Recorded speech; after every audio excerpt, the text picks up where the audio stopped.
So this share should be a panacea, should be bringing Yeshua for all those that need, Jews in Ukraine and everybody that's there for Shlema, including one of the students at Family Sifta. Okay, so here we go. So we're on Daf Dalet Amud Beis, where it says Itzrich. Again, pretty close to the end of the Daf. We're kind of in the middle of this discussion about Aseh Dochelot Aseh, a positive mitzvah, being able to overcome to a negative one. So Rabbi Rosner brings in his shir, talks about a famous Ramban, which kind of explains this idea, like the source of Aseh and Lotase. Because it's interesting, because you would think at first that Lotase is stronger than Anase. Why? Because there's no limit to a Lotase. Like, it's something you can't do. That's it. You can't ever do it. While an Aseh, there's only a certain amount that you do, and there's even times where the Rabbanim say Shiva B'Altaisa, like where, for example, I think shofar on Shabbos, right? It's an example of that, where you don't do it because of a gzera. But what the Ramban brings, it says, what's the source? So the Lota says something you're not supposed to do. The source of that is Yira Hashem, right? Fear of God. And the source for an Aseh is love of God. That loving Hashem is something that's ultimately more powerful than Yiras Hashem. That was very interesting. So where it says Yitzhak, so we're in this discussion about how do we have this proof for an Aseh that is Dochelot Aseh, and we were discussing tzitzis, right? So you have this lot aseh of kilayim. You're not allowed to wear a garment that has wool and linen, and yet when it comes to tzitzis, you do. And we were trying to learn that this from this extra word of tzemer u'plishtim, that it spells out tzemer u'plishtim, and whether or not that was necessary to have. And to the extent that it was not necessary to spell out Semer Pishtim, because we know that begadim in general are made out of wool and linen, and that we know that specifically that the tzitzis itself is made out of wool. So that seems to be an extra verse, and that's how we can learn it out. And then it says Itzrich. No, that it actually is necessary. Why? You might think, according to Rava, right? What does Rava say? Avarami ksiv hakanaf min knaf usiv tzemer ufishtim. So Rava says, why does it say kanaf? Is because it's the same. It's the type of like the type of clothing of the kanaf, and it says there. What are those types of clothing? Tzemer u'fishtim. I'm going to read it in English also. I think that kind of helps from the Quran. Returning to the question, the Gemara explains that the mention of the wool and linen is necessary, as it could enter your mind to state an argument in accordance with the opinion of Rava. As Rava raised a contradiction from the following verse. It is written, quote, that they make themselves fringes on the corners of their garments. The phrase "the corners" indicates that it must be from the same type of thread as the corner, i.e. the threads of the fringes must consist of the same kind of material as the corner of the garment. And it is written, quote, wool and linen, which indicates that the ritual fringes may be prepared from only those materials and no others. Okay, so that actually has halachic implication. Actually, the Rabbi Aryeh Citron, who was Rabbi Smith's brother-in-law, was just learning. He has a WhatsApp recording, like a daily recording for Shulchan Aruch of the Alter Rebbe, and we were just learning this halacha here, which is do you have to have the tzitzis be the same materials as the garment? And so that's the question. And so what's the halacha? The Quran brings it off. So Shulchan Aruch 9:3. One may fulfill his obligation of ritual fringes with wool or linen fringes on any garment, with the exception nowadays of wool fringes for linen garments. However, fringes of any other material fulfill the obligation only for a garment of that same material. Which means, so if you have the tzitzis made of cotton, that's fine as long as the actual beged is made of cotton also. So this is what the Rav is bringing, this idea, and maybe that's why. So semesh is not extra on over here, which just kind of means that you're gonna have the tzitzis in the wool, of the same materials, right? I guess hopefully that made sense.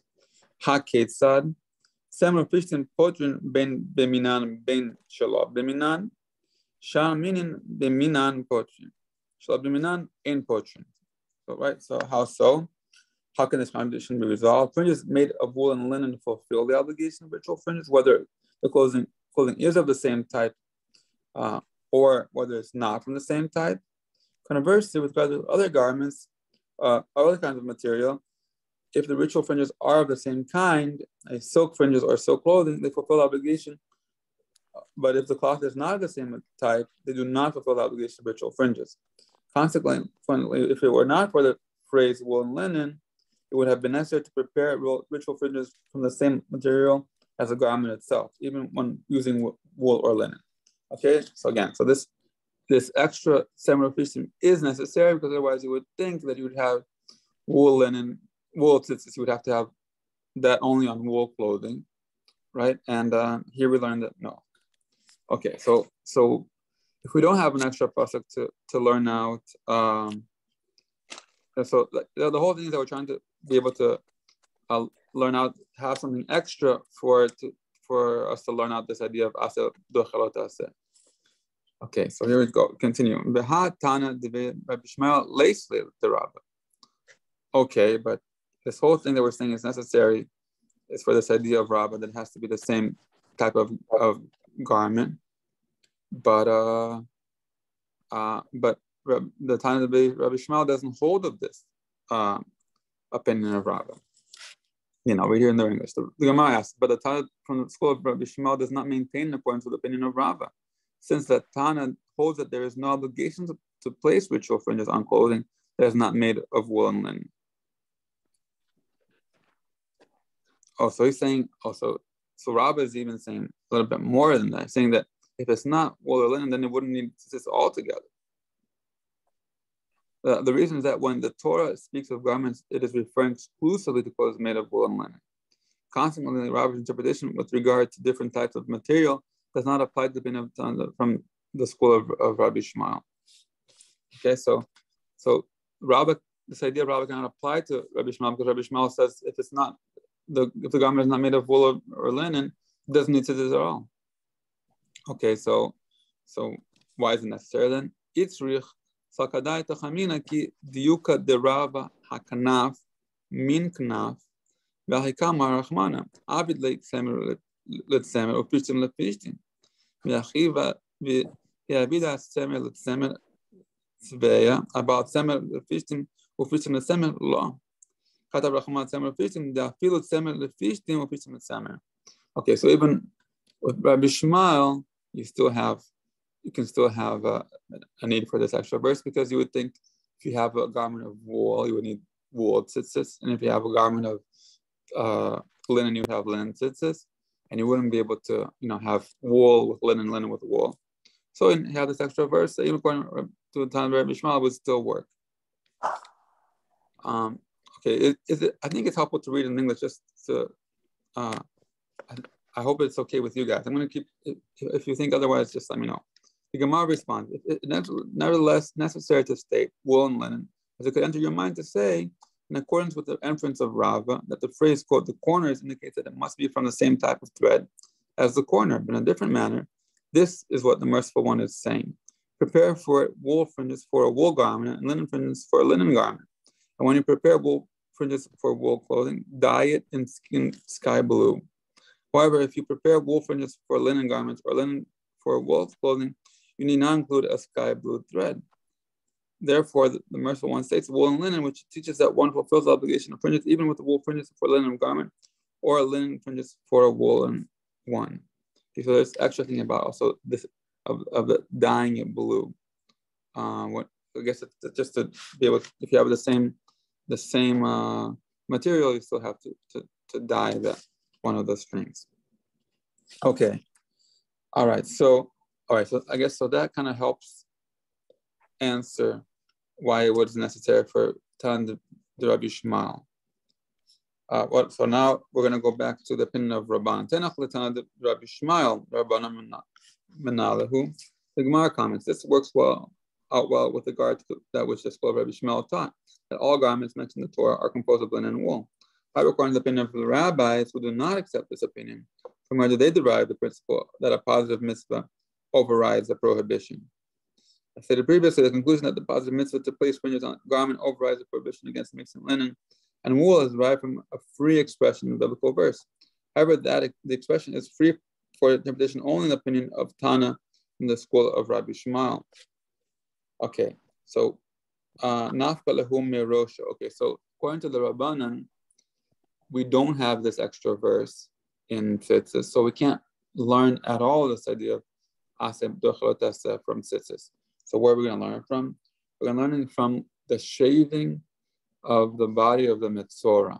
Right, so after the Metzora, it becomes purified, and now he has to go through a process where once the Kohen says that he is no longer a Metzora, he has to still wait outside the camp, and then he shaves all the hair of his body. Right?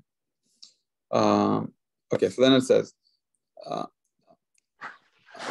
Nafka Merosho, the Tanya, the Rosho, Ma Talmud Lomar, the Fishin Emar, Lot Takifu Piat Roshechem, Shomeani Af Metzorachen. So in general, you're not allowed to shave your whole head, but that's exactly what the Metzora has to do.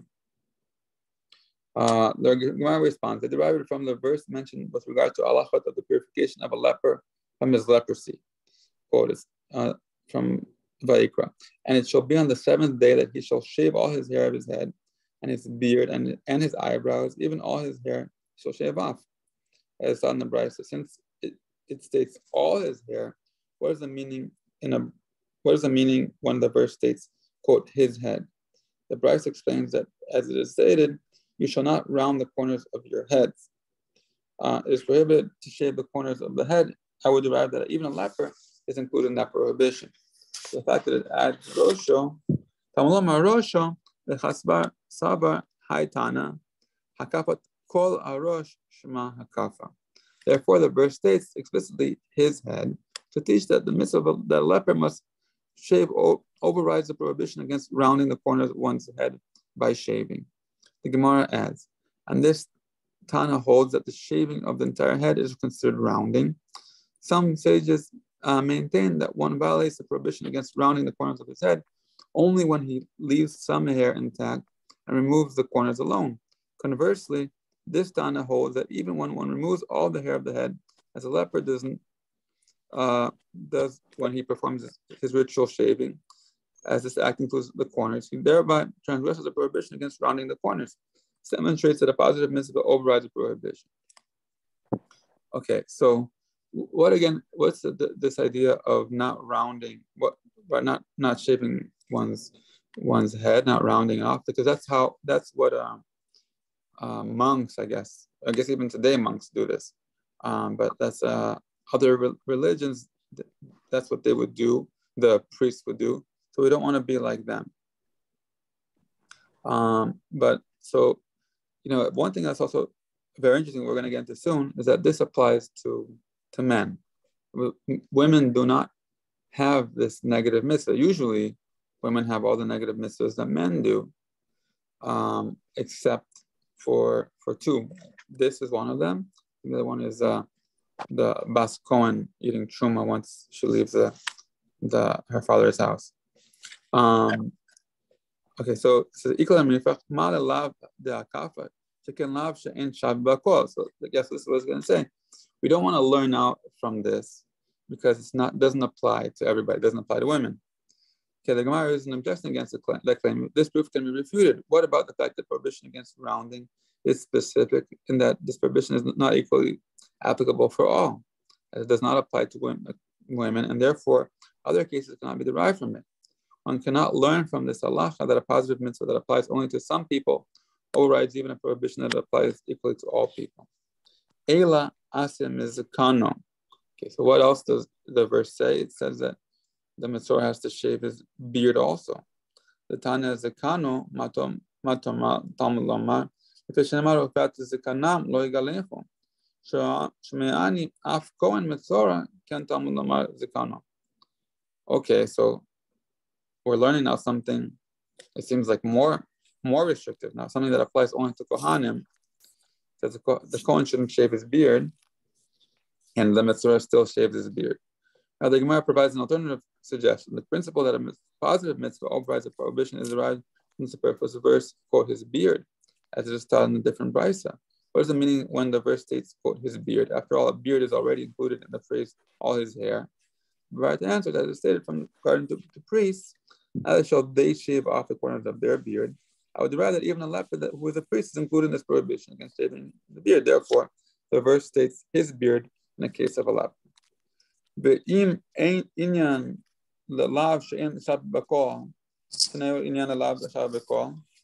Okay, like we're saying, now this one also doesn't apply to everybody. However, the shaving of the beard is also a prohibition that is not equally applicable for all, as it does not apply to women. Therefore, it's necessary to develop this argument further. Okay, I see what it's saying here. Saying you wouldn't need you already have this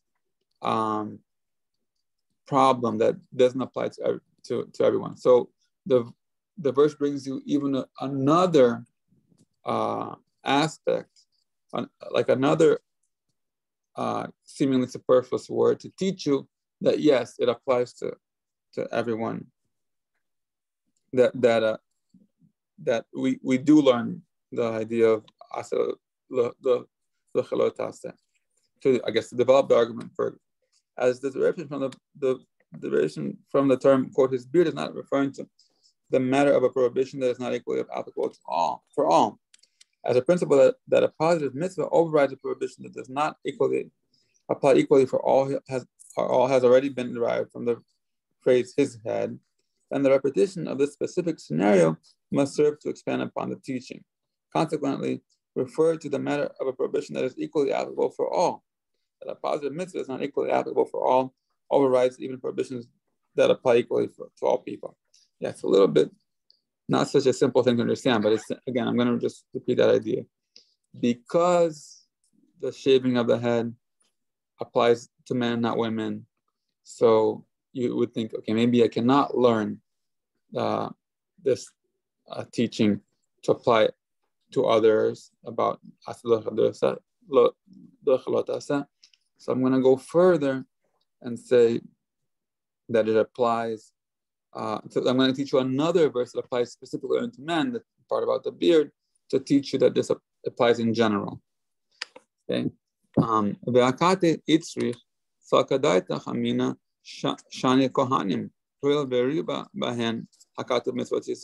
feel love.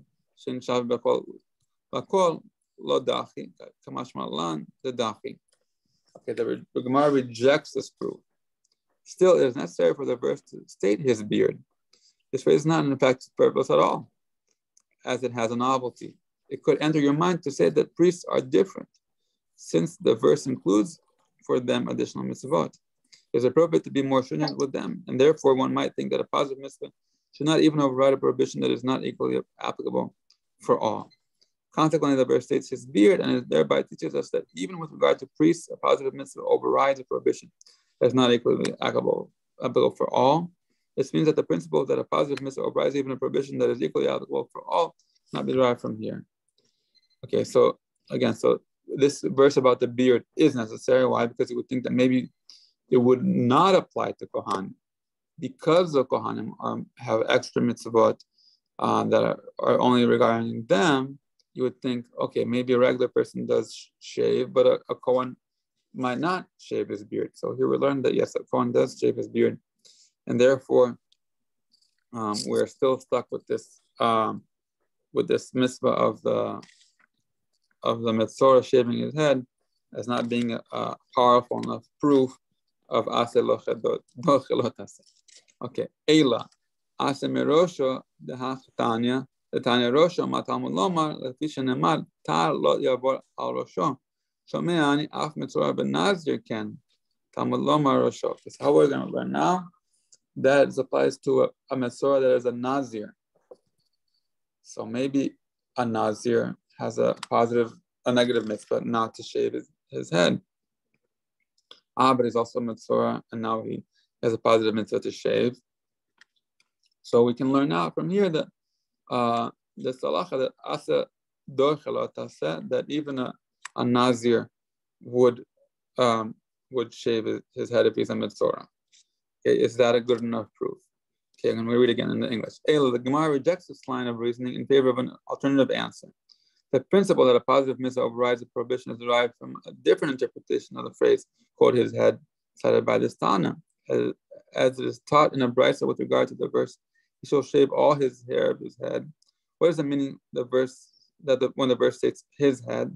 The brisa explains, as it is stated with regard to a Nazirite, no razor shall come upon his head. I would derive that even a leper who is a Nazirite is prohibited from shaving his head upon purification. Therefore, the verse states his head. This teaches that a positive mitzvah for a leper should to shave overrides the prohibition of a Nazirite. Okay. Okay, this also can be rejected. Why? Mala Nazir Metzora Sheken Yeshno B'Sheila Deilo Tema Achi Ha Dekaima Land Ein Ase Dochelat Aseh B'Aseh. Okay, so what's the issue with the Nazir? The Nazir can get out of being a Nazir. Just like with any other neder, he can ask a question. He can go to a Chacham or based on 3 people and say, well, I didn't really mean to become a Nazir. Didn't really need to make this neder. So the basic can be matir neder, or the Chacham can be matir his neder.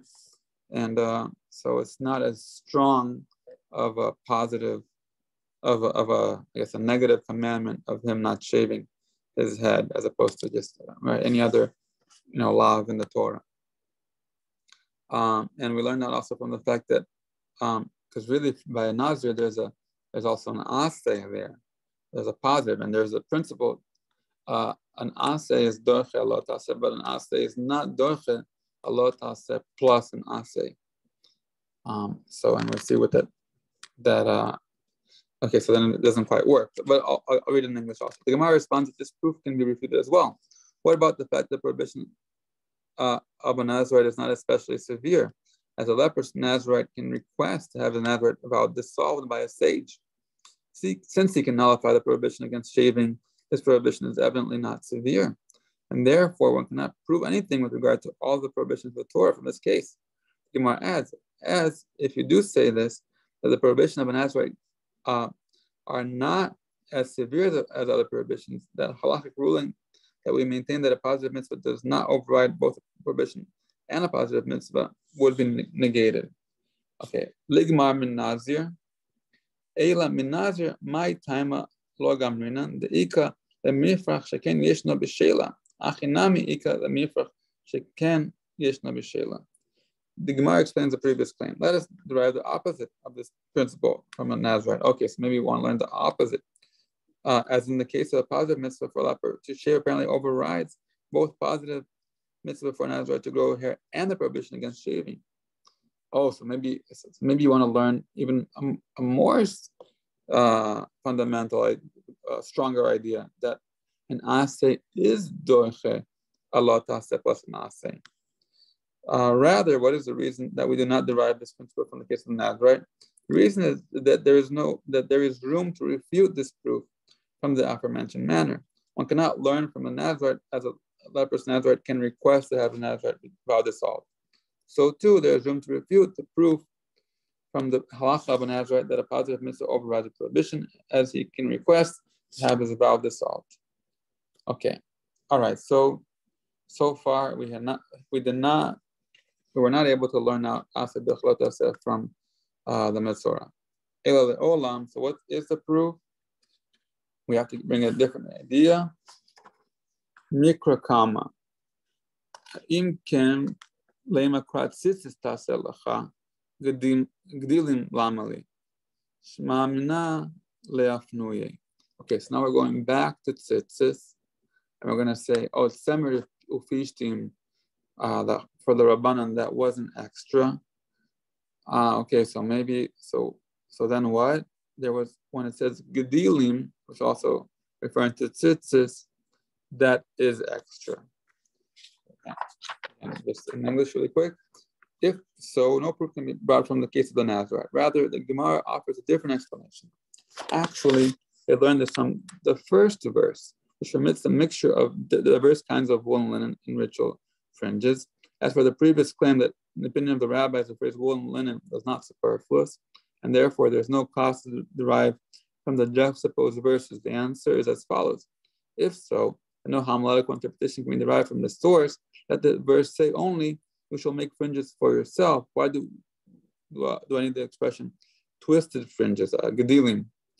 Conclude from this that this phrase is free, i.e. a homiletical interpretation can be derived by the juxtaposition of a verse of verses to the superfluous verse. Again, so the idea is that gedilim is extra. You don't need to have that.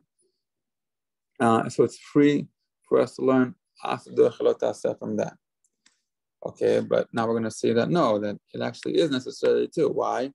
Highly shiura the ata gedil shnayim gedilim arba asegdil ufotleyu mitocho.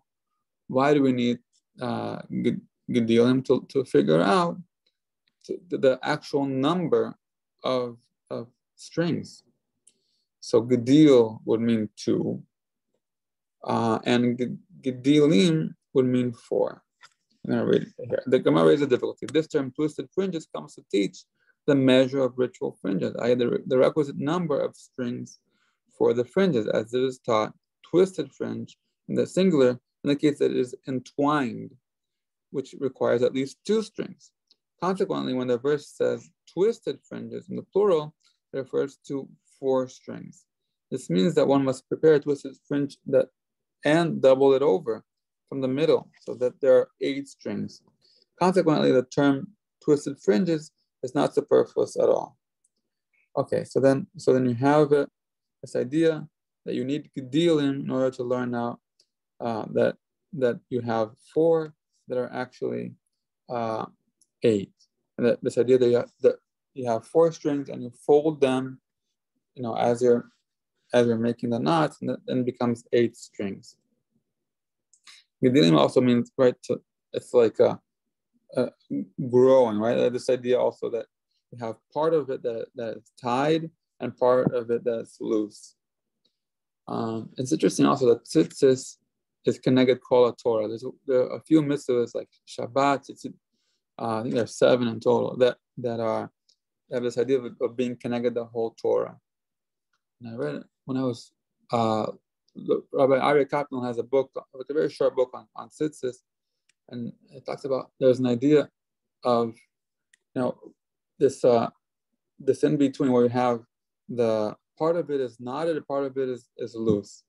And that's also kind of representative of the Torah lifestyle. It's not,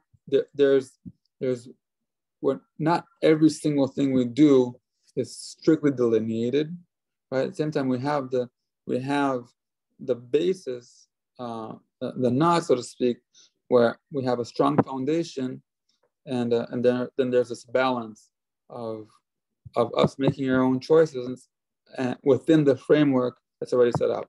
What happens if you have tzitzis? It's just a bunch of strings and there's no knots, and they're gonna all become messy, and and it's not going to get you anywhere. At the same time, if it's just every single part of it is a complete knot, then also it doesn't look as nice, and it's also not as functional. Anyway, I thought that was an interesting idea. Okay, but imkan Lama lema kra lo tilbash shatnes. Semufishtim yachdav lamali. Shmamina leafnuye. Okay, so we weren't able to learn out Gedilim. So we're going to try again. We're going to learn out from shatness. So the word shatness seems to be extra, because I guess actually semufishtim yachdav is the extra one, because we already say shatness. Doesn't shatness mean semufishtim yachdav? The Gemara responds, if so, that this phrase is not extraneous at all, therefore cannot be used as a halakhic interpretation. As the verse say merely, you shall not wear diverse kinds, shatnez. Why do I need the verse to add the phrase wool and linen together? To conclude from this that this phrase is free. A halakhic interpretation can be derived from the exposition of verses. Okay. Ve'akate mibaile letoch chef shtei tchifot chibur. ודחיפס אחז אינו חיבור. אם כן, לכתוב רחמנא לא תלבש צמר ופישתים יחדיו, שטנס למה לי, שהמילה להפנויה. The Gemara raises a difficulty, and still it is necessary for the verses to say wool and linen together to teach another halacha concerning the various kinds. When one combines a woolen garment with a linen garment, if he stitches 2 stitches with a needle, this is considered attachment. But a single stitch is not attachment. So halacha is derived from the term together, which indicates that they are attached as one. Gemara answers, if so, the merciful one right, you shall not wear wool together. Why do I need the verse to add the phrase diverse kinds? Well, from this phrase is free.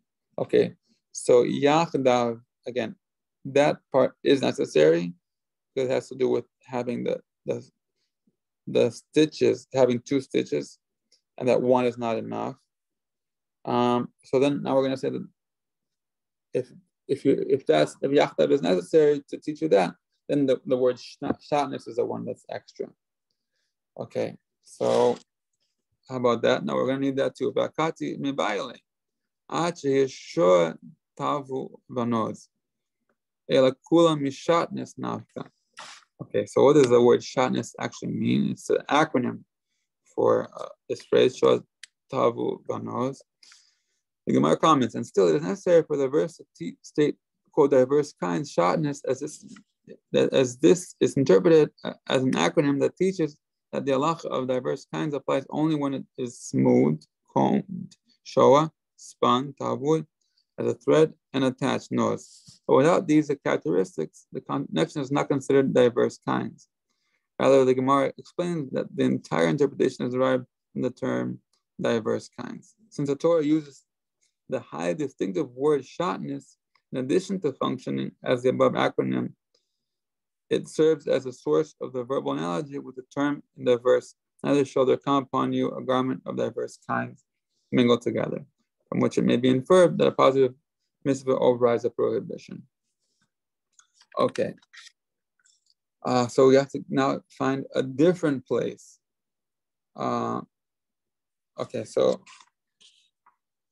Okay, let's keep going here. Ashkechan da'ati ase v'dochi lo tase gereda lo tase sheyesh bo karet echer eshkechan de'dachi de'isrich alei lemeisra. We have found that a positive mitzvah overrides the regular prohibition. However, where do we find that a positive mitzvah overrides a prohibition that includes a kares? As a phrase with her is necessary to prohibit her. I don't know. I think maybe we should stop here and let Rabbi Smith keep going.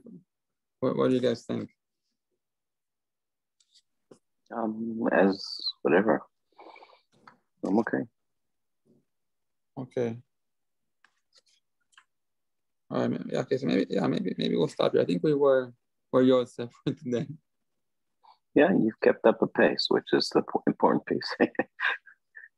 That's the big game here. So. Okay. All right. Okay. Sounds good then. Okay. Right. So shakach to you, really. Fair enough. Thank you. Thank you. Have a wonderful day. All right. You too. All the best. Okay. Good. Thank you.